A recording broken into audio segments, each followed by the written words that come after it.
Thanks, Minister.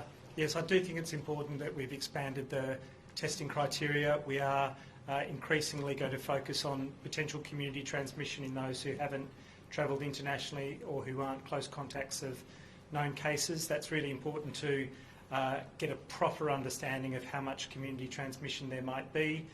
In one way or another, everyone's going to be linked to international travel, but we're talking about chains of transmission in the community where people won't necessarily understand they're at risk of infection.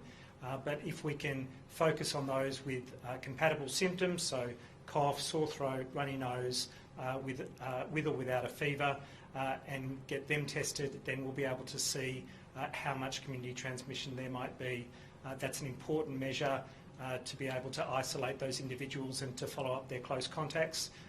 But in saying that, it is these physical distancing measures that are really the key intervention in that place, because whether or not you can get testing, if you've got symptoms, you should be at home, you should be away from others, and whether or not you get a positive result, if you're unwell, you need to isolate yourself from others. But happy to take questions. How many days do you need to know before this is a trend in terms of lower case numbers? How many days do you need? In a sense, we've only really had the significant physical distancing measures in place for about a week. Obviously, mass gatherings were cancelled some time ago. We've had other communications that have really tried to push the physical distancing, but in terms of the really significant measures, they haven't been in place for that long. We would normally look to a full incubation period, so 14 days to see the effect of that. So I think we're looking over the next week or two to get a proper trend in terms of how those numbers are going. Just wanted to clarify on the testing. I know that, for instance, just as an example, the police have got hundreds of officers who are sort of staying home self-isolating because they've had close contacts. I just wasn't sure of the criteria. They need to be displaying symptoms. Is there no way they could get tests just to sort of give them a negative and clear, and then they can get back to work? That's a great question, and it's important to clarify. If you haven't got symptoms, getting a test is not going to be useful. You're in an incubation period and you might develop illness in that 14-day period from being exposed. So if you're home for those 14 days, getting a negative test when you haven't got symptoms and thinking you can return to work is not the way to go. You need to do that 14-day period to make sure that you haven't developed illness in that 14 days. If at the end of those 14 days you haven't got symptoms, then you're right to go back to work. But no one should go with no symptoms to get a test, return a negative test and think that they're cleared because they've been exposed. They need to do that 14-day period of quarantine to make sure that they haven't developed illness over that period of time. What's holding us back in terms of testing for everybody who has symptoms? On a typical day, 5% of people will have symptoms of upper respiratory tract infection. So a couple of 100,000, 250,000 Victorians. So, if everyone who had compatible symptoms turned up for testing, we couldn't manage that. So we're working by increments, and I think we'll expand again very soon. But we're just having a look at how demand meets the testing sites and making sure people aren't queuing up and not being able to get a timely result. But at the moment, everyone is. Is there an issue with any sort of supply of swabs or labs? No, not at the moment, but we have to think about the medium term as well in terms of meeting that need, including our ability to ramp up over time. Just a second, I saw earlier today that you tweeted a photo or maybe posted actually of you walking in the ranges. There has been some confusion in the community over how far someone is allowed to travel for exercise, so I was just wondering if you could clarify that. Yeah, it really is all of the common sense things that we're saying. If you can stay home, please stay home. I've only gone out for those 4 reasons. So yesterday that was me exercising. I was getting out and I went for a 20-minute walk. So if you can do that, terrific. We encourage people to exercise if they can meet all of those other physical distancing requirements. But I'm not breaking any other rules. I've gone to the pharmacy, I've bought food, I've come to work, and if I haven't needed to be at work face-to-face, usually for this, then I haven't done so. I've also worked from home. I'm not restricted from leaving the suburb. But just to clarify, because there have been a number of fines issued, I think more than 100 were issued yesterday, and if your common sense doesn't align with the police per se, it's just over $1,600, so it's feck off. So how far can someone go from their house to exercise? Well, there's no fixed rule there, but I think the police are only applying it when it's clear that people aren't following that stay-at-home direction and are not using the exemptions as are detailed in law. What do you think about the 17-year-old learner driver who was with her mum out and getting fined? Look, not an essential activity. I think we're all putting off those things. Lots of things that we would like to do that we might prefer to do in ordinary circumstances, but this is not the world we live in at the moment. And I can't emphasise enough that we're in a different place today. There were projections some months ago that we would have 100,000 plus cases in Australia now. So in a sense, we're victims of our own success. We are in the place that we're in today because of everything that everyone's done up to this point in time. If we break the rules now, we will change our future and we will have the kind of epidemic spike that Europe and North America has seen. And that doesn't mean 30 deaths, that means 30,000 deaths. So we have to make these sacrifices and we have to take it seriously now because it'll make a difference. Brent, So are you with the recovered cases, other states and the feds are not recording or publishing those cases. They say it's hard to get an accurate read on them. Can you tell us a little bit about how we're getting an accurate read on them and why it's important that those numbers are published, please? I think it's encouraging to show that people largely have mild disease, that the vast majority will recover. It's not easy to have a across-the-board definition and it's not the same in every country, and so those numbers have been a little bit difficult to track in some respects. But you can use an algorithm that says if you've done 10 days and you're well at the end of it, then you can be called recovered. So I think we're working on that presumption, and for people who've been in home isolation, haven't needed admission to hospital and who are reporting no symptoms at the end, we'd call them recovered. And it is encouraging to know that now the majority of those who've had illness in Victoria have gone through that full recovery. Brent, are you expecting the number of cases to jump back up given you're doing expanded testing? I think we'll find more. I would hope that the physical distancing measures, that we've applied them across the board and with the kind of levels of compliance that will make a difference. That should still drive the numbers down. So I think we'll find some more. Maybe the numbers will go up. They certainly change day on day and can go up and down. But the long trend, I am crossing my fingers that it continues to decline. But it'll be a long tail, and this is a long journey in terms of how people need to change their behaviours. Can students go back to the evaluate that behaviour today? I'm not sure. I've seen, I caught the train this morning, there were only 3 people in my carriage, so lots of opportunities for physical distancing, clearly lots of people working from home if they can, a lot of other things have obviously ceased.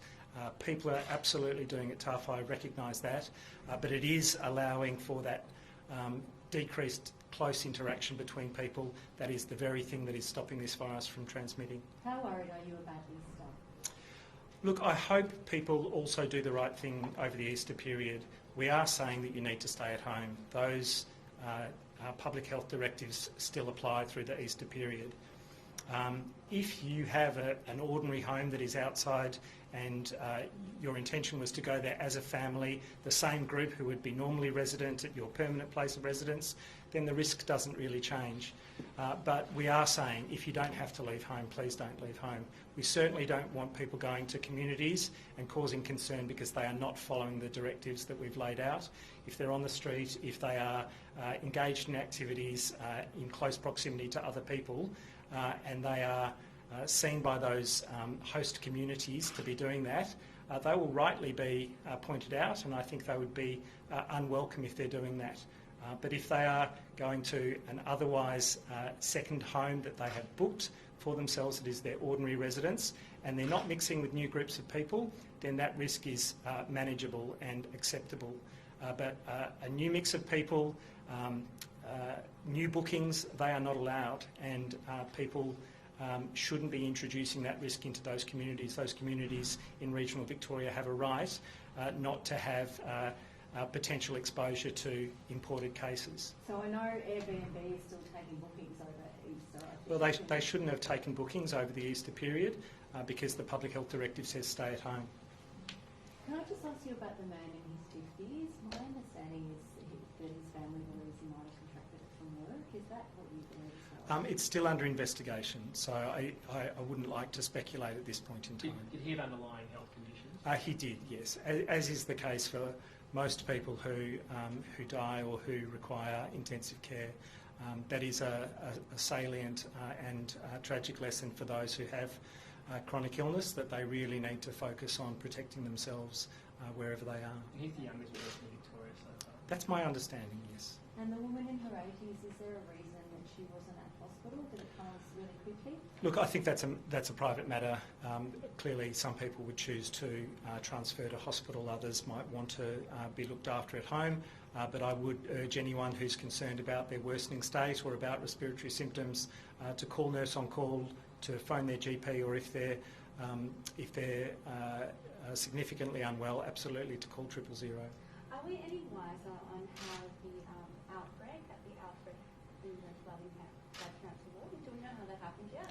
I'm not sure we'll find out how illness was acquired in that ward at the Alfred Hospital, but as I said yesterday, the solution is the same. If we can all follow the stay-at-home directive, then we'll have fewer community cases, we'll have fewer exposures to our healthcare workers who then might bring it to work, we'll have fewer people who might be visiting hospital or who might be patients at hospital who then transmit it to others on a ward or to our frontline healthcare workers. So the message is for all of us to do the right thing to stop transmission.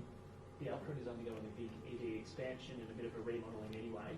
Is that going to be our first coronavirus-focused hospital in Victoria? Is that what you're gearing up to? Everyone's gearing up to be available for whatever's required. So I think the Alfred is obviously a really significant tertiary hospital that can ramp up significantly, and if that's the case, they'll be ready to go in that direction. But we're not jumping to conclusions. We're trying to be an agile health system that can respond to whatever the local needs might be. It seems they're pushing some elective procedures to Sandringham Hospital, though. It seems as though they're moving the majority of the cases they need out. I'm not sure what their planning is in that regard. But it looks clear that most children won't be going back to class next Wednesday. Can you talk to us a little bit about the risk profile in schools as opposed to childcare centres? Is there a difference? There's just very little evidence for childcare centres. The school closures that have happened around the world have been shown to have a moderate effect on physical distancing. Some studies show not so much of an effect, but it's a reasonable measure if distance or online learning can take place, that adds to the physical distancing that we can have at a community level. For childcare, most of them haven't closed globally, including in places that have got control over their numbers. So, with a recognition of the importance of childcare for a family, to allow them to work, to allow them to be at home with other engagements, there has to be a balancing act in terms of what the potential risk might be in early childhood settings versus, the cost of closing them. And so I think looking at the international evidence about extremely mild illness in that population, very little evidence of clusters of cases or outbreaks in those settings, and the importance of those settings for the kids and for their families, the weight of evidence would say keep them open. And is it true that some of the evidence now is starting to suggest that if you are asymptomatic but you have it, that you're not at very high risk of spreading it? It's certainly not clear that for asymptomatic people what the risk of transmission is. There is a proportion of people who have infection without showing symptoms, maybe as high as 15 or 30%. The consensus seems to be that they are less infectious and are not a significant driver of transmission. Because that's, of course, what childcare workers and teachers are worried about, that the kids aren't sick, but they might be carrying it and spreading it to them, and they're affected better. And there does seem to be some evidence that if you don't have symptoms, that you've probably got a lower viral load, you're probably less likely to transmit to others. And so maybe that's why we're not seeing clusters of cases in childcare settings. It doesn't mean that transmission can't occur. There's nowhere in the community where risk is zero, but I think there is some reassurance from the international literature that minimally symptomatic or asymptomatic individuals aren't transmitting as much. That said, children who are symptomatic, who've got coughs and colds, they should be at home, and childcare settings should feel free to exclude those children until they're well again. Simple as the rules are, do they need to be simpler? I don't know. I think, I'm a bit surprised by some of the questions. I think, you know, there are only so many times you can say, if you can stay at home, please stay at home. So to get questions, you know, can I shoot a rabbit at a wedding? You know, can I take my personal trainer here, there and everywhere? It surprises me. I think people should focus on what they can and should do to reduce transmission now, understanding that it's a sacrifice that we're all making, but that it's an absolutely worthwhile sacrifice because it makes a huge difference. Do you understand some confusion though where places like Bunnings are open and they're like, well, if it's open, I'm allowed to go, or I should be able to go? But people should return to our core message. There will be some places open because there are some very essential items that some people need for very essential activities from a maintenance point of view or from an emergency point of view. They will have some items that are available that people don't need on that particular day or that aren't essential. They'll be open for people to get them if they absolutely require them, but it shouldn't be a free-for-all. What was your feeling? I can imagine, I don't know if you're updated through the day or if you do you get the figures in one lump? Like, what's that moment like for you when you see what the past 24 hours have done in terms of new cases? I do. I get them every morning. I get evening updates as well and sometimes through the day. But I have been quietly pleased to see a stabilisation of numbers. But I'm the first person to sound a note of caution about the potential for community transmission because those are individuals who don't necessarily know that they've got coronavirus and may not be behaving in a way that prevents transmission to others, including their own family. And a lot of the secondary cases we get are in the extended family of people who are later found to be positive. And so that is a note of caution. If you're in that closed setting, including your own home, transmitting to those around you remains a risk. And when we look at aged care facilities, disability care centres, prisons and other closed settings like hospitals, the risk of transmission is much higher. So even though we're doing physical distancing across the board, those closed settings remain a very high risk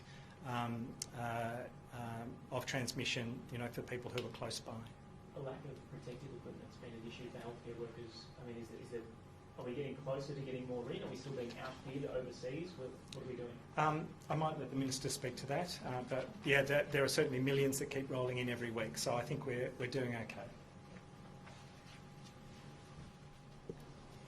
This is a long way in the future, but if we were to start powering down from the restrictions we've got now, what would happen first, second and third? Would it be schools first? Would it be social distancing?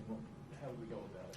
Yeah, I really can't say. There's a lot to work out with modellers, with getting a better understanding of how these restrictions have made a difference, both here in Australia and internationally, and we will try to make really fully informed decisions because they're important decisions to make about how and when we might pare back on some of those restrictions, but we don't have definitive enough evidence at the moment as to how we proceed with that. Right. Thanks, everyone. Thank you.